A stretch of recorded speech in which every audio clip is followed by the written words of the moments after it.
Good morning friends. तो जैसे कि हम पिछले क्लास में बता रहे थे, कांग्रेस की स्थापना यानी भारतीय राष्ट्रीय कांग्रेस। हम आज देखेंगे उसमें एक विवाद उत्पन्न होता है जिसको बोलते हैं सेफ्टी बल्ब का सिद्धांत। ये तो पक्ष में था एक लाइटिंग कंडक्टर यानी त्वरित चालक का सिद्धांत। ये भी आता है, दो आता है, एक पक्ष में था और एक विपक्ष में था यानी लाइटिंग कंडक्टर। इसमें क्या था कि जब कांग्रेस के अधिवेशन हो रहे थे, कांग्रेस का अधिवेशन,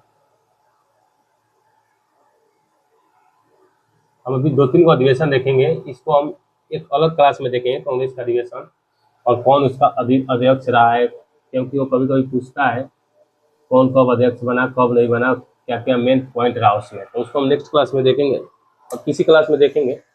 जब इसको समाप्त कर लेंगे तो कांग्रेस की स्थापना, तो उसको एक पूरे अधिवेशन को एक क्लास में देख लेंगे। तो जब कांग्रेस का अधिवेशन हो रहा था तो इसमें जो प्रथम अधिवेशन था, ये हम इसकी पृष्ठभूमि बता रहे हैं। जो प्रथम अधिवेशन था तो इसमें देखेंगे कि कितने मेंबर थे, 72 मेंबर, हम आपको पिछले क्लास में बता चुके हैं। और कहाँ हुआ था, बॉम्बे में हुआ था, ये भी हम बता चुके हैं। जो सेकेंड अधिवेशन था, जो सेकेंड वाला अधिवेशन, ये कहाँ हुआ, कलकत्ता में हुआ।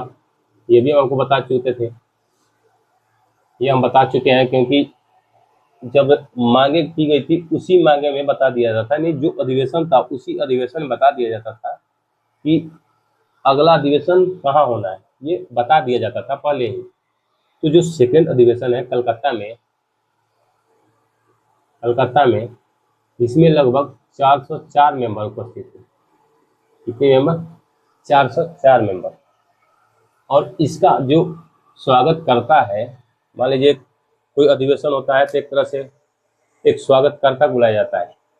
जैसे आप किसी भी देश में तो उद्घाटनकर्ता के रूप में, तो एक तरह से मान लीजिए स्वागत करता है, उद्घाटन करता है। जैसे आप अभी देखेंगे कि उद्घाटन करता आता है, तो उसी तरह उस टाइम पे यहाँ खुद कौन था, डफरिन था।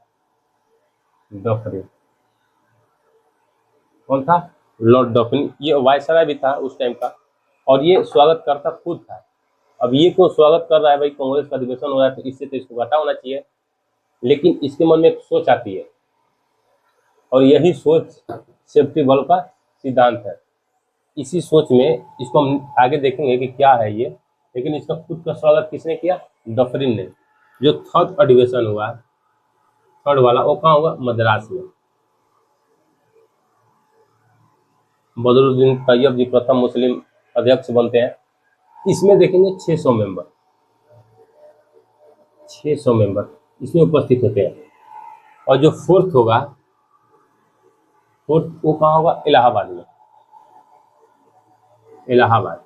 इसमें कौन अध्यक्ष बनता है, जॉर्ज यूल, प्रथम अंग्रेज जॉर्ज यूल। इसमें 1200 मेंबर हो जाते हैं, लगभग 1200 मेंबर। कितने मेंबर, लगभग इसमें 1286 मेंबर हो जाते हैं। कितने मेंबर, लगभग 1286 मेंबर, 1286 मेंबर। और यहाँ पर जॉर्ज यूल अध्यक्ष बनता है। तो आप देख रहे हैं कि यहाँ पे स्वागतकर्ता कौन है, मद्रास का गवर्नर, मद्रास का गवर्नर स्वागतकर्ता खुद है, मद्रास का गवर्नर। इलाहाबाद में जॉर्ज यूल अध्यक्ष ही बन जाता है। जॉर्ज यूल ये किस पद पे रहता है, अध्यक्ष के पद पे। जॉर्ज यूल क्या बनता है, अध्यक्ष बन जाता है। तो यहाँ पे देखेंगे कि इसमें क्या हुआ, 72 मेंबर, 404 मेंबर, 600 मेंबर, 1286 मेंबर। इसका मतलब कि जन आधार क्या हो रहा है यहाँ पे, यानी जन आधार इधर से इधर बढ़ रहा है। क्या बढ़ रहा है, जन आधार। जन आधार यहाँ पे यानी जनादेश बढ़ते जा रहा है। तो इसी को देखकर पहले हम देख लेते हैं कि सेफ्टी बल्ब का सिद्धांत वो क्या था, यानी इसका विवाद कहाँ से प्रारंभ हुआ। मेन विवाद यहाँ से होगा।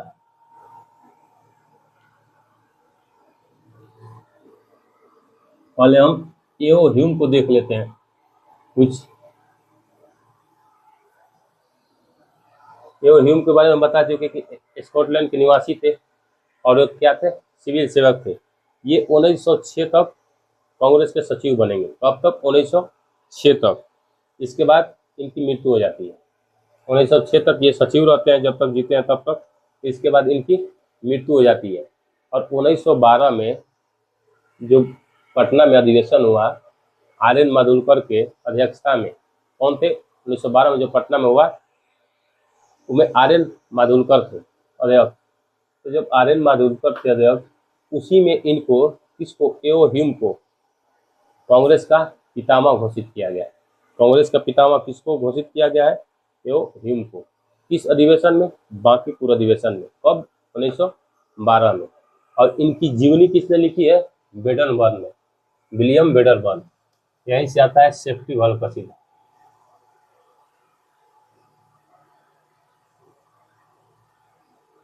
सेफ्टी बल्ब का सिद्धांत, सेफ्टी बल्ब का सिद्धांत। जब इनकी जीवनी लिखता है वेडरबर्न, एओ ह्यूम, ह्यूम की जीवनी, एओ ह्यूम की जीवनी किसने लिखी है? वेडरबर्न ने, वेडरबर्न, विलियम वेडरबर्न एक अंग्रेज अधिकारी था। विलियम वेडरबर्न एक अंग्रेज अधिकारी था, ये भी सिविल सेवक था। तो एओ ह्यूम ने, विलियम वेडरबर्न, एओ ह्यूम की जीवनी विलियम वेडरबर्न ने लिखी है। इसी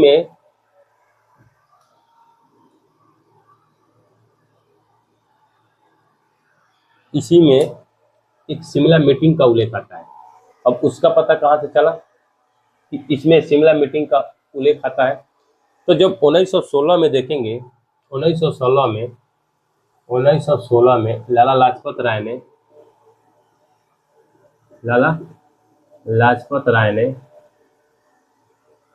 यंग इंडिया में एक लेख लिखा है,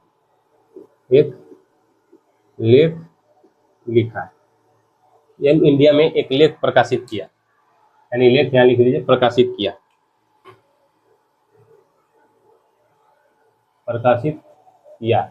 यहीं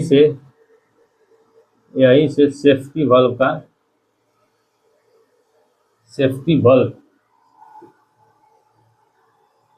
सिद्धांत शुरू होता है। सेफ्टी बल्ब का विवाद शुरू होता है, यहाँ से विवाद शुरू होता है।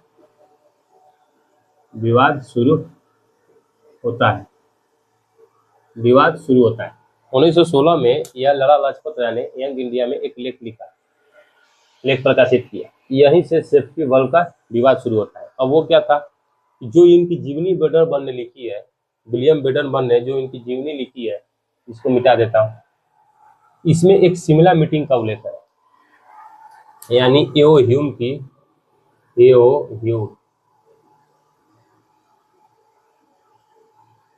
जीवनी में एक शिमला मीटिंग का उल्लेख आता है। शिमला मीटिंग का उल्लेख आता है। एओ ह्यूम की जीवनी में एक शिमला मीटिंग का उल्लेख आता है। किसका? शिमला मीटिंग का। किसके बीच हुआ है? एओ ह्यूम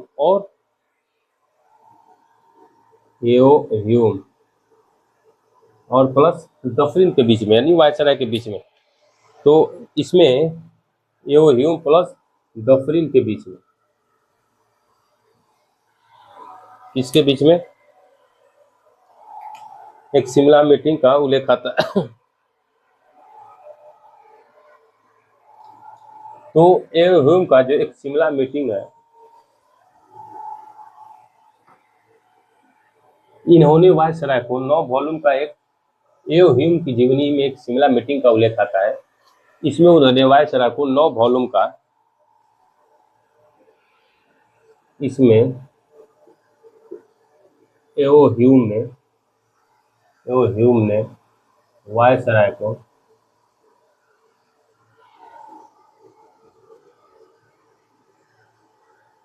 9 पेज का एक, मतलब पीडीएफ टाइप का दिया, मान लीजिए इस टाइप पे, जैसे पीडीएफ बोलते हैं, तो 9 वॉल्यूम का एक प्रस्तुत किया। क्या? एक तरह से मानिए एक लिफाफा टाइप का दे दिया, उसको 9 पेज का एक वॉल्यूम प्रस्तुत किया। यानी एओ ह्यूम की जीवनी में एक शिमला मीटिंग का उल्लेख आता है। इसमें उन्होंने एओ ह्यूम ने वायसराय को 9 वॉल्यूम का एक पत्र प्रस्तुत किया। क्या प्रस्तुत किया? 9 वॉल्यूम का एक पत्र प्रस्तुत किया। इसमें एओ ह्यूम ने किसको? वायसराय को। कहाँ पे? शिमला में। कहाँ पे? शिमला में। तो 9 वॉल्यूम का एक पत्र प्रस्तुत किया और कहा कि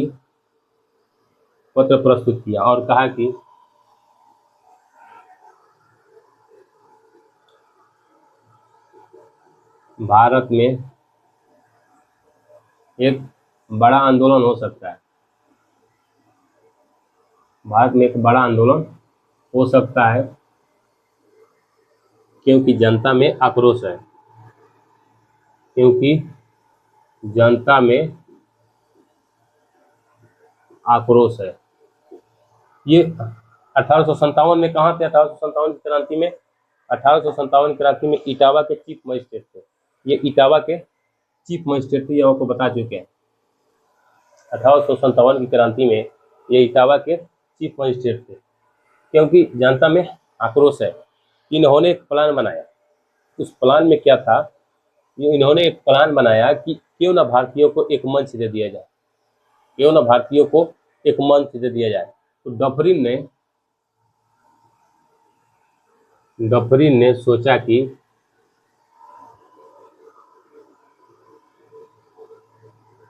भारतीयों को एक मंच दे दिया जाए, एक मंच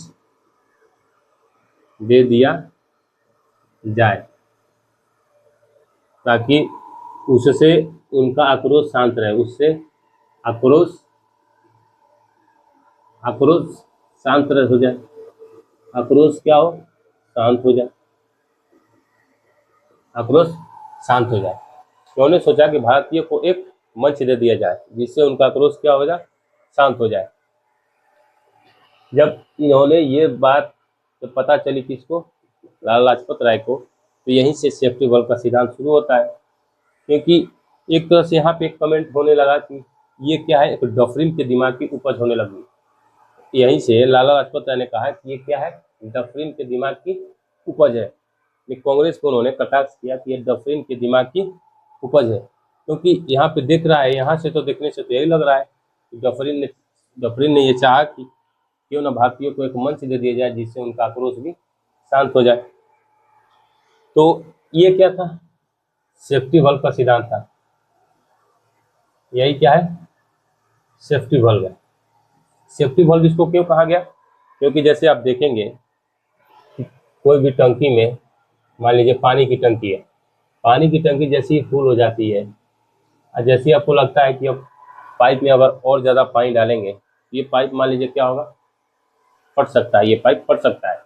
तो उसमें क्या किया जाता है कि एक सेफ्टी वॉल्व दिया जाता है ताकि सेफ्टी वॉल्व को खोल दिया जाए, बाकी जो ओवरलोडेड है पानी, वो क्या हुआ? इसके थ्रू बाहर निकल जाए। इससे क्या होगा?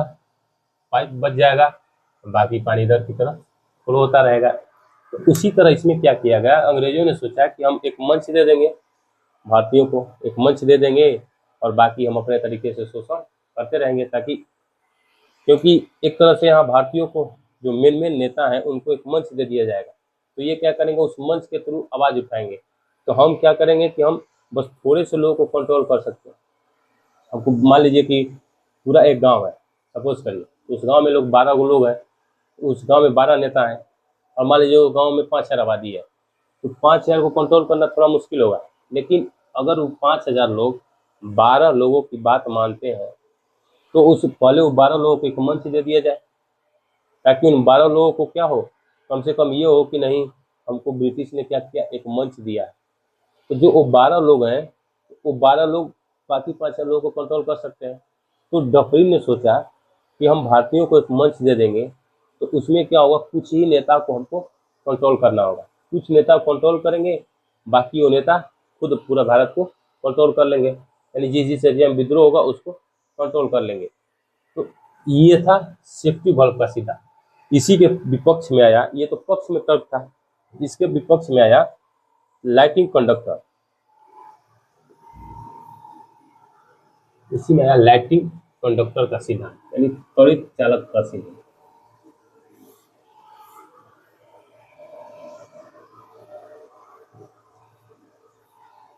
यहाँ पे आया त्वरित चालक।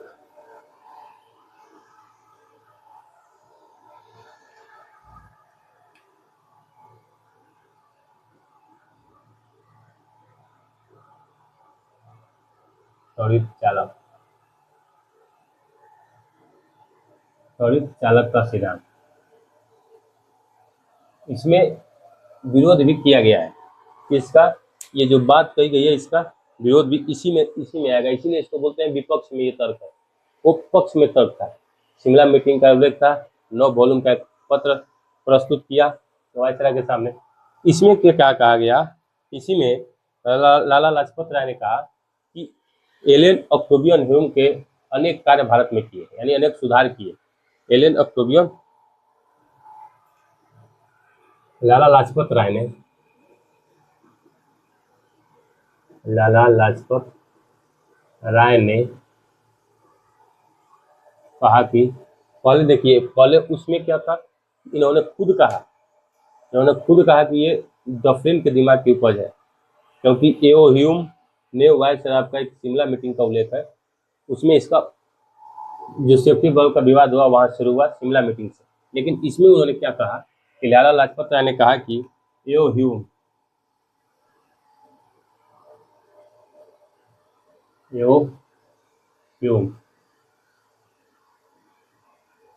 भारत की दुर्दशा देखकर रोते हैं, यानी एओ ह्यूम का जो दिल है, एओ ह्यूम का दिल भारत की दुर्दशा देखकर क्या होता है, रोता है। इसका दिल, एओ ह्यूम का दिल भारत की दुर्दशा देखकर रोता है। पहले उन्होंने क्या कहा, एक तरह से देखिए तो बता दें कि वायसराय और एओ मिले जुले हैं, लेकिन इसमें उन्होंने क्या कहा कि एओ ह्यूम भारत की जो स्थिति है उसको देखकर उनका दिल रोता है। तो एओ ह्यूम का कार्य क्या था, आखिर ये किस बात पे कहा गया कि इनका दिल रोता है? तो एओ ह्यूम का जो कार्य था, इन्होंने पुलिस सुधार के लिए बात कही।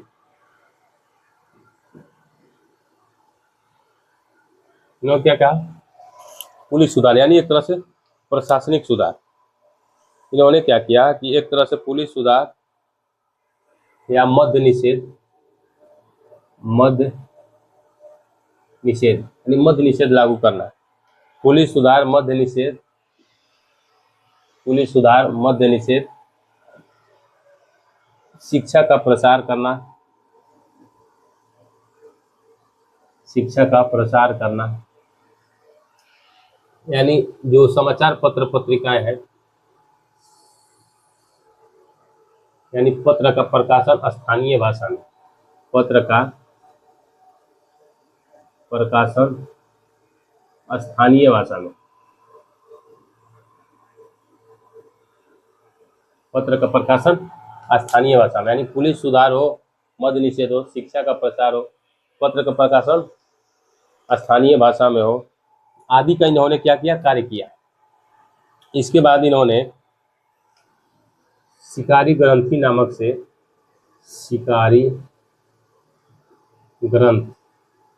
नामक एक पत्र निकाला।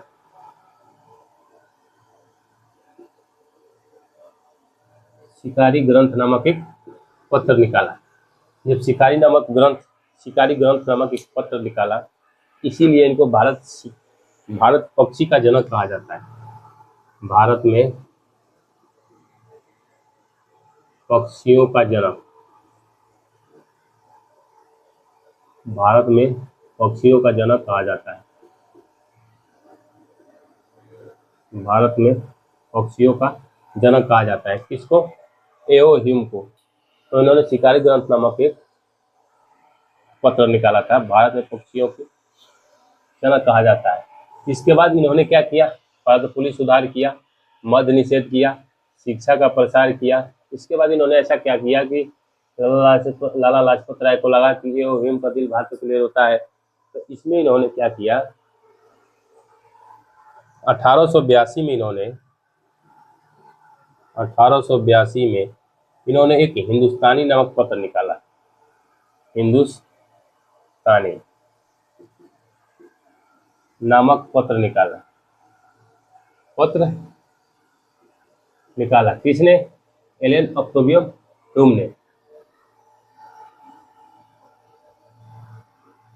हिंदुस्तानी नामक पत्र निकाला और इसमें सरकार को, भारतीयों की दुर्दशा पे सरकार को चिताया। इसमें भारत की जो दुर्दशा थी, दुर्दशा पर सरकार को चिताया।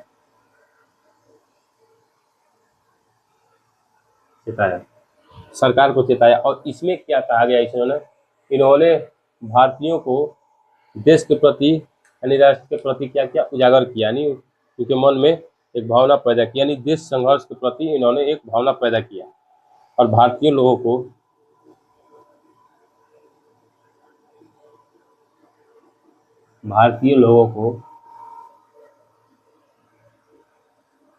संघर्ष के प्रति जागरूक किया।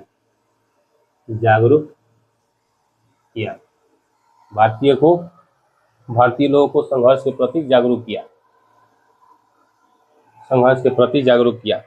इससे क्या हुआ कि इनको एक सर्वमान्य नेता के रूप में देखा गया। इसलिए इनको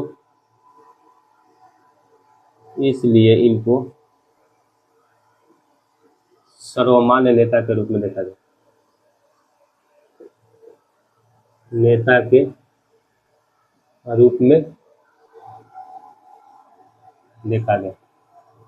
इसमें सर्वमान्य नेता के रूप में देखा गया और इनको एक लाइटिंग कंडक्टर के रूप में चुना गया। जैसे एक लाइटिंग कंडक्टर के रूप में चुना गया इनको, ये एओ ह्यूम को। तो ये सेफ्टी बल्ब का सिद्धांत था और ये त्वरित चालक का सिद्धांत था। ये लाइटिंग कंडक्टर का सिद्धांत और उससे पीछे हम सेफ्टी बल्ब का सिद्धांत देखे थे। तो आज की क्लास में इतना ही और देखेंगे नेक्स्ट क्लास में हम उदारवादी चरण, इसके बाद गरमपंथी चरण, हम उसको नेक्स्ट क्लास में देखेंगे। आज के लिए इतना ही, धन्यवाद।